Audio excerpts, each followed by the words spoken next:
everybody, welcome back to Northernlion Plays the Binding of Isaac AFTERBIRTH Plus. Shaking the shoulders, I'm feeling pretty good. Feeling pretty good. Oh, the clicker though. Oh, you know what? Why not? Yo, you want to talk about a high roll? QBEW3HC7. We got rid of Samson's chain, which is hard to spin as a negative. I'm not going to do you the disservice or do it the disservice of trying to say it's a positive, because that may not be true. But Samson's chain, it probably saves us about as much damage as it deals to us by, you know, breaking mushrooms that hurt us, etc., etc., etc. We're not going to use the clicker ever again. We respawned as Dark Judas. You literally can't get better. We got the best character on one roll, and also lost an item that was of dubious quality at best. I don't mean middling. I mean dubious. Maybe it's decent. Maybe it's useless. Maybe it's worse than useless. So I'm loving life, dude. We got 10 rate of fire, 7 damage. 10 rate of fire is a little... You know, I'll say it. I'm not afraid to use strong language. It's a little whack. That's okay. Long way to go before it becomes truly catastrophic. I gotta tell you, I'm excited. It's relatively late. It's 9:10 p.m. more or less. It's 9:08, but I thought, you know, who cares about the pedantic specifics of the case. It's the last video for the day, and oh boy, we're gonna cook some dinner. I'm gonna eat some dinner, and then I'm gonna try to have the best sleep I've ever had in my entire life. Oh, it's gonna be good. It's been a long day. Not a bad day, just a long day, and I am eager to be whisked away to dreamland. Good God, I can't wait. You'll never hear me, or you'll rarely hear me say like, "Oh, I'm so excited to not be recording." The reason I say it now is specifically because it's gonna be that sweet. You know, I don't want to be a disgracious guy. I'm in a very privileged position in life, and I you know, I take it seriously. I do. I treat it with decorum, and you know, I don't think the streamers always are doing it to make other people feel bad, but they're like, you know, when they complain about their problems, sometimes they're very legitimate, and they feel legitimate no matter what. But, you know, and this is true for me as well, to be fair. But sometimes they're problems that other people would kill to have. That being said, oh, the feeling of a well-deserved rest after a hard-ish day's work, it doesn't get any better than that. Everybody can relate to that feeling, regardless. Not many people can relate to the feeling of re-rolling your whole run with like a 1 in 10 chance getting Dark Judas immediately. Oh, it feels great. Now, I would love... I hit space to skip, and I almost re-rolled myself from Dark Judas. We got to get rid of this spacebar item. There's some good dodging in that room to keep our deal with the devil hopes alive. Come on, dude. This is the one time, like, just rush me, please. We're gonna get to deal with the devil. This is easy money against Pin. Now be very careful. Don't make any rash decisions. I want it. It's good. Full stop. We're kind of going a little too fast, but you know, that's what happens when you have 10 damage early.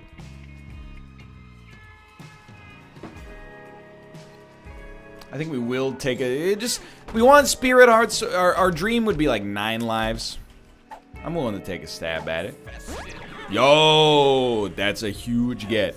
Completely justifies going there. I gotta tell you, the Isaac gods are on my side right now. Gungeon, I'll say I've been playing like 6 out of 10 in that game. Spire is tough to say.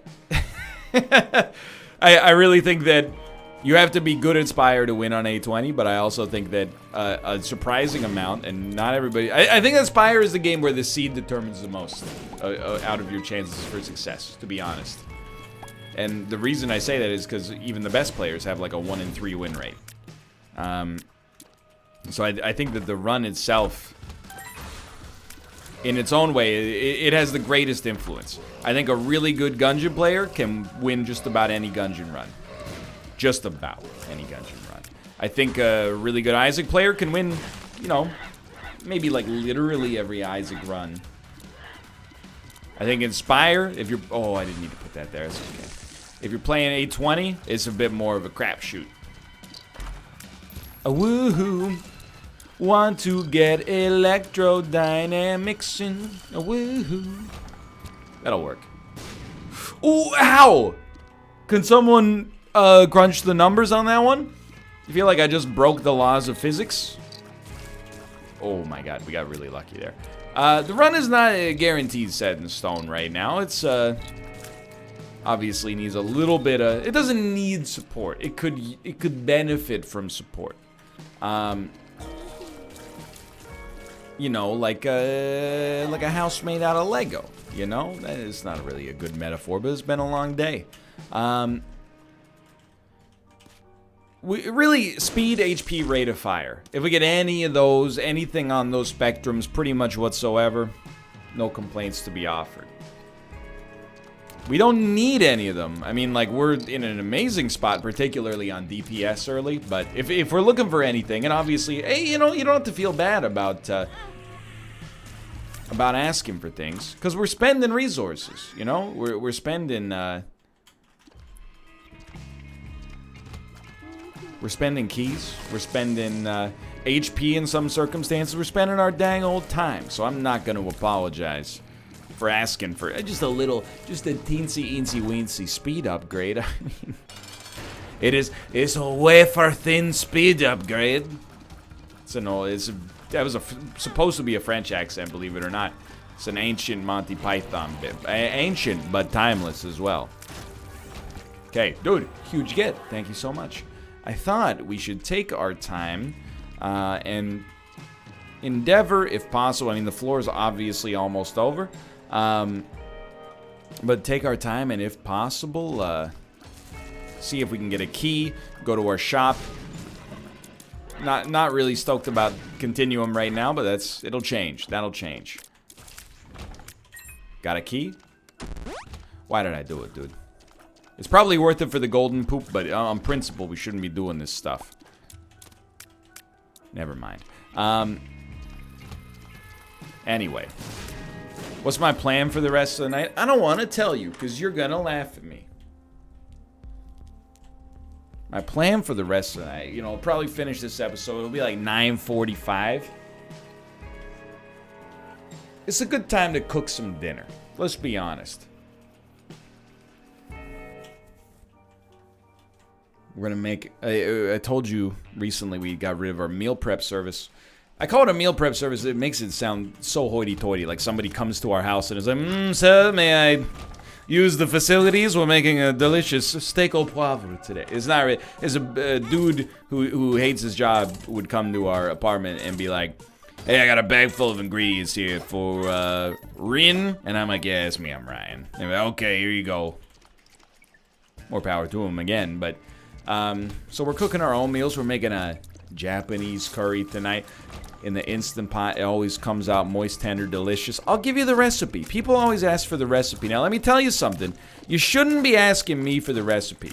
I'm not a bad cook, but I noticed I did not use the expression chef. I'm not really a chef. I'm not creative. I don't make haute cuisine. I take recipes I find, or that I've been taught, and I cook them in a workmanlike fashion. There's no ingenuity, like, oh, maybe perhaps in this one we'll try using a little bit of fresh tarragon from the garden. It's just like, you know, Google, best beef stew recipe. And I didn't realize, but dude, food blogs are an absolute cesspool of just like search engine optimization, huh? I searched like, you know, Instant Pot recipes. I get, and you type that into Google. Type in best Instant Pot beef stew recipe. Look at the kind of websites you get. Maybe it's, you know, because of the terms I'm using, the Google algorithm, like, loses its nut for these websites that are like, if you want to cook the best Instant Pot recipe for beef stew in the Instant Pot using fresh or frozen beef, you know, like, it's just nonstop keywords, not even written by a human being. And then, like, the recipe is 70 pages down in text. It's just absolutely friggin' stuffed with metadata. It's ready to burst. It's like a turducken of metadata. It's even worse. I know people make fun of food blogs that are like, you know, you go to a recipe and it's like, oh, recipe for aloo chole. And I was summering in Rangoon with my husband Barun. I'll take that any day of the week. At least it's a personal story that is also probably made up, but it's not like, you know, best beef stew recipe. Beef stew. How long to cook beef stew? If you want to make beef stew with fresh or frozen beef in the Instant Pot, or a slow cooker, or a pressure cooker, Instant Pot, best recipe for beef stew 2019. You know, it's just is nonsense. But anyway, tell me how you really feel. Well, I'll tell you, it's the easiest thing in the world. You're making it for 2 people. You get a potato. You get a big carrot. I mean a big potato, by the way. I'm not talking about a new red potato. You get yourself a hearty russet. You get yourself, I don't know, maybe like a pound of stewing beef. You'll find it in the butcher section. It's very simple. If you need to cut the stewing beef to make it a more desirable size for yourself, please do so. Hold on, I'm crunching the numbers here. It's the easiest thing in the world. You also are going to need, and this is where people are going to maybe be a little bit upset, you're going to need a pre-packaged curry sauce mix. Maybe a golden curry, maybe a glico. It's the same thing they use at the Japanese restaurants. They don't have the same kind of, you know, hang-ups about, like, serving you stuff that's, I don't want to say it's from a bag, but it's like, it's good, if that makes sense. Though when I was in Korea, you could buy instant ramen at restaurants. I'm not messing with you whatsoever. You could go to like a Kimbap Jungkook or something like that, and you know the Shilahamnida Chijo Ramyun, Juseo Hange, Pojang, Bali Bali. That's the go, and make it snappy, sister. You don't use Bali Bali in the restaurant; it'll get you kicked in the head. Use Bali Bali to make your students laugh at how bad your Korean accent is when they're slowly doing their work when they could be doing it faster. Anyway, where was I going with this? Oh, this is the easiest thing in the world. You put the Instant Pot on Oh, I almost knocked off like a liter of water from my desk. You put the Instant Pot on saute. You brown the beef. While you're browning the beef, you peel that potato. If you're asking the question, oh, do I peel it roughly or do I make sure there's no spots? Here's the thing about cooking, dude. What do you like? It doesn't matter. You like potatoes with a little bit of peel on them? Go ahead, brother. You like potatoes fully peeled? By all means. Do the same thing with a carrot. You're going to cube the potato. You're going to slice the carrot into rounds. You're going to toss it in the Instant Pot. You're going to put in... let's do it. You're going to put in that pre-made curry sauce powder. Add as much water as you're supposed to add. Basically just enough to cover the stuff. Put it on the stew setting. It's going to make it... It's not high art, but it's going to make a delicious, nourishing beef curry. Serve it over rice. You got 2 meals right there.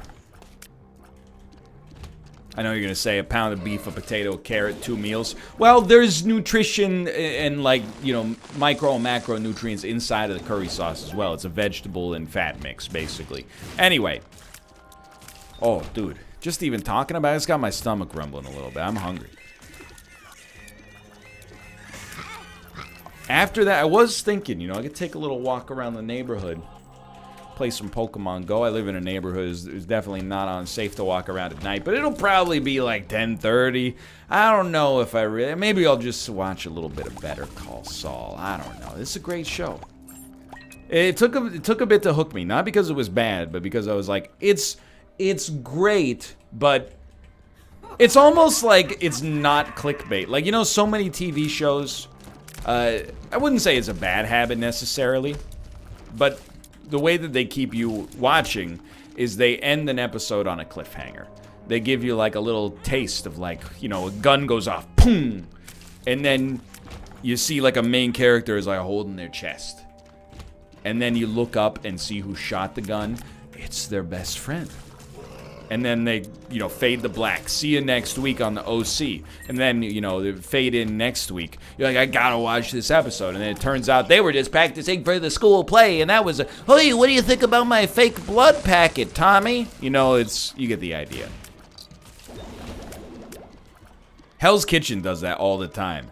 On the next explosive episode of Hell's Kitchen, they always show, like, you know, one of the chefs might be on the verge of a breakdown. And then it just shows them crying, like hysterical, like, I don't know if I can do this anymore.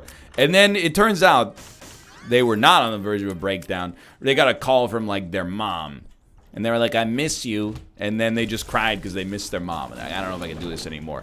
But then they're like, you won't, but on an all-new mid-season finale of Hell's Kitchen, one of the chefs does something that's never been done before. Hey, bro, you gotta calm down. And then it's just like one of the chefs is like hopping on one foot. And, you know, like literally it's never been done. They just lie to you. Better Call Saul, it's got too much respect for you. It doesn't do that. And it took a while for my brain to get on Game of Thrones in a, you know, its own way. I'm not saying the early episodes of Game of Thrones hit you with the cliffhangers on the regular. I'm just saying, you know, they did use it from time to time. It also had the benefit of being a really good show for a long time. But Better Call Saul doesn't really hit you with those cliffhangers that much. Instead, it just goes, hey, this is a good episode. Hey, it's a good story. Hey, it's a good episode. Don't you want to see what happens next? Well, I don't know even the starting thread of what happens next. But you know what? After like 7 or 8 episodes that I watch now, yeah, can't wait to see the next episode of Better Call Saul. I got seasons and seasons to catch up on here. Watch how Jimmy McGill evolves as a character. Did I already go to the item room? Don't lie to me. Okay, I'm gonna do this, then I'm gonna leave. I don't know, my days have been very short. I've mentioned it, but like, you know, I got a lot of videos to record to get the backlog back up there. And, you know, between that and forcing myself to go to the gym, even though my sleep hasn't been that good, I haven't really gotten that much free time. Which is fine, because I just had a week of it. But I'm just saying, like, you know, you're looking for excitement. I went to the grocery store last night. That's about it. It was obviously I have been, and that's probably where we got our bomb fly. I usually go to the grocery store. It's open till midnight. I usually go around 9:30, 10. It's a nice lack of people, which is a huge bonus in the grocery store. You do miss out on a certain, you know, like the stuff that probably got unpacked in the morning is sold, and you know, you might, I had to get chicken instead of turkey, or vice versa. Is that okay, honey? You know, get a little bit of that. And a little riffraff, but it's mostly, like, pretty okay. Not a dangerous place to be. Last night, you know, our schedules are just slightly off. And you know the scene in Captain America, Civil War, where Bucky tries to escape in a helicopter. Captain America holds onto the helipad with one hand, and his other hand, he's just got this beautiful, like, bicep shot where he's using all of his muscles to hold the helicopter there. That helicopter is jet lag, and then the helipad that I'm gripping onto as an anchor for dear life is my beautiful sleep schedule and routine from before we left. And I'm happy to report that I'm inch by inch pulling that baby back down to earth. I'm not at that Mathis sleep schedule level. It takes discipline, and it also takes the acceptance that you're probably going to have a couple of bad nights of sleep. You just got to wake up and push through it. But, you know, I'm not going to tell Mattis how to live his life. He's older than I am. I'm assuming he's got his own sleep strategies. But anyway, no thank you. So we were off by a little bit. We went out for dinner, and we didn't even start eating until, like, yeah, why not? You know, like 10. Maybe even slightly later. We finished at like 10:45. Went to the grocery store. By the time we got to the grocery store, it was like 11:30. Place closes in 20 minutes. It was like, first off, I'm not blaming the workers at the grocery store, but nobody at the grocery store gave a crap about anything. If I thought nothing at like the old offices I used to work at got done, as mentioned, you know, when half an hour was to close, dude, imagine that, but also you've been up for like, I don't even know, like 12 hours working a shift at the grocery store. People are like, do you have bananas? And you're like, yeah, check the aisle that says bananas. And they're like, oh, I didn't know. Okay. You know, they were just done. And then also, just like, it was an interesting crowd, let's just say. I think a lot of casual shoplifting happening in this store. I don't know if I've ever told this story, but one time Kate and I were driving past this grocery store. It's a decent grocery store, I want to point out, by the way. We were driving past. There was a group of, what appeared to be teenage or early 20 boys. And we were waiting at the stoplight. And we looked over at them. And then one of the dudes, like, pulled up his shirt. And in the waistband of his pants, he had, like, a huge... And this is going to sound not PG-13. But I want you to know that what I'm saying right now, I'm saying literally. He pulled up his shirt so you could see that in the waistband of his pants, he had tucked in an enormous log of pepperoni. And then, like, he looked at his friends like, yeah! And his friends were like, yeah! I'm just giving you a taste for the kind of crowd that comes out in this neighborhood, around the witching hour.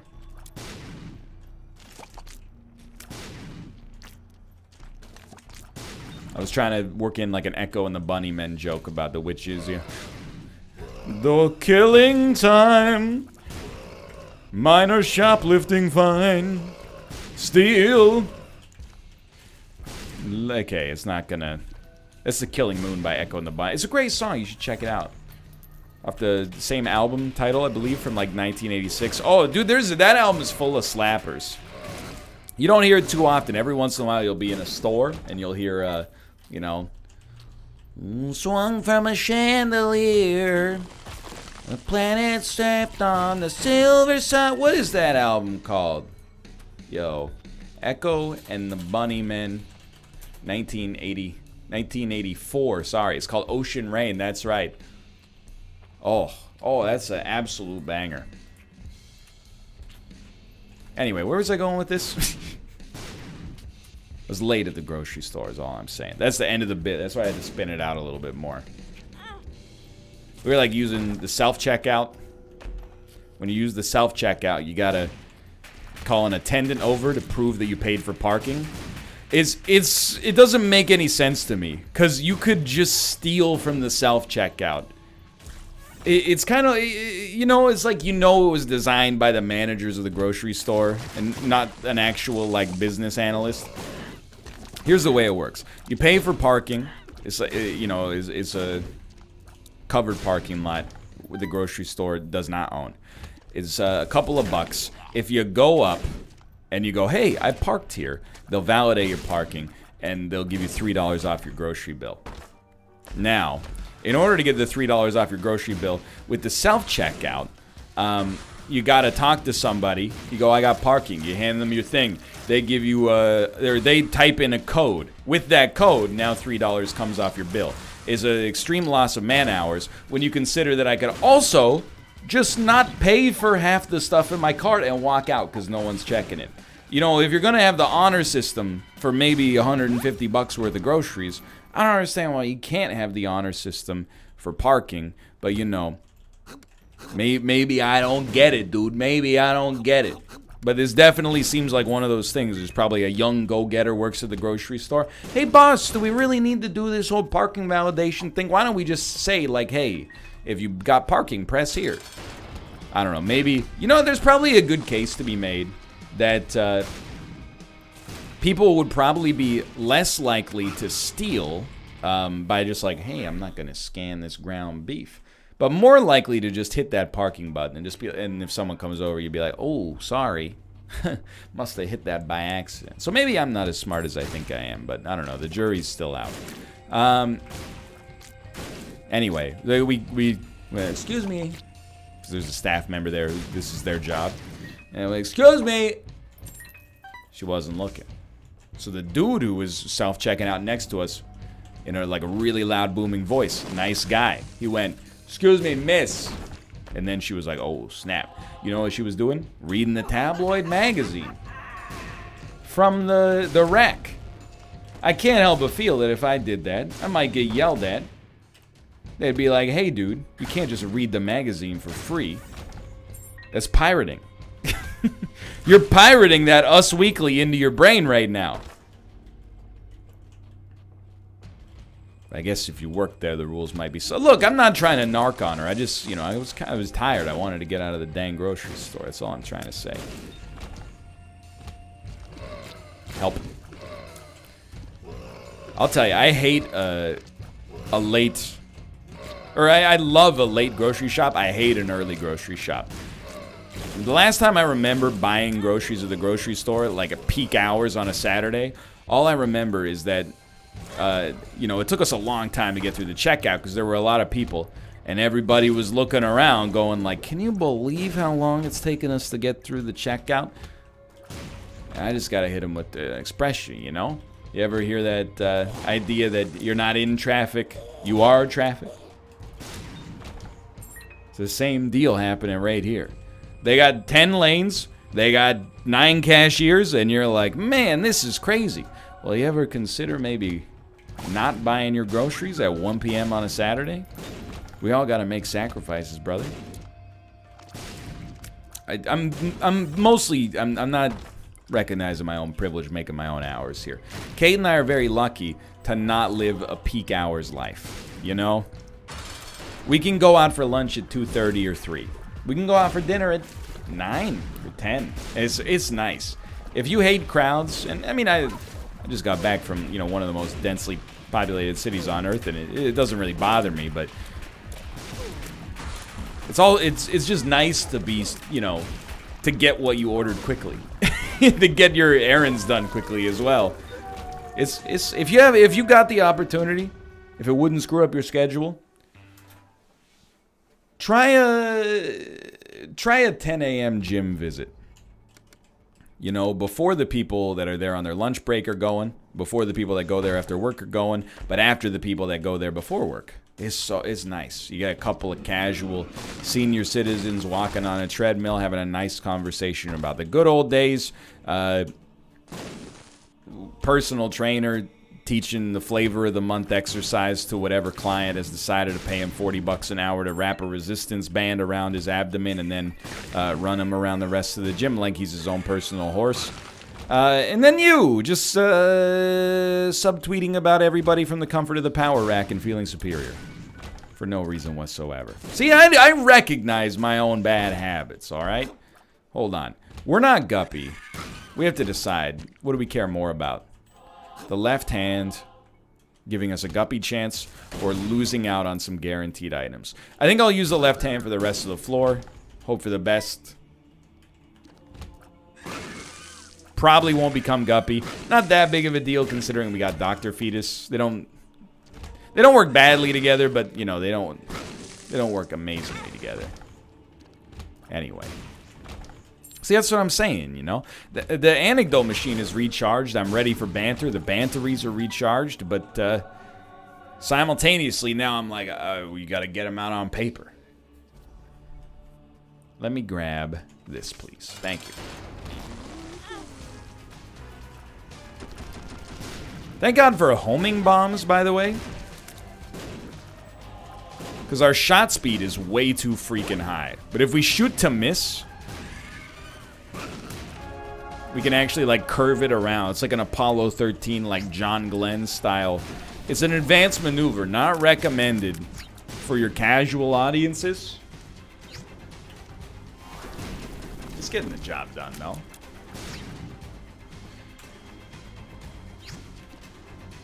Please, Bob's brain. I'm begging you. A single hit. Not necessary. Oh, man. So here's the thing. I'm cooking the dinner. So this is where I'm at.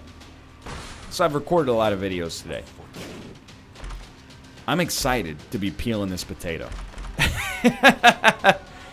Mere minutes from now, I'm going to have the potato peeler in my hand. I can already feel the leathery skin coming off of the russet. I just remembered before we went to Tokyo, I bought some red potatoes. I'm going to throw those into the curry as well. And then, you know, maybe later Kate will be like, why is there so much potato in the curry? And I'll be like, I don't know. I guess it was just a big potato. But really, I put the extra potato in there. You know why? I love potato.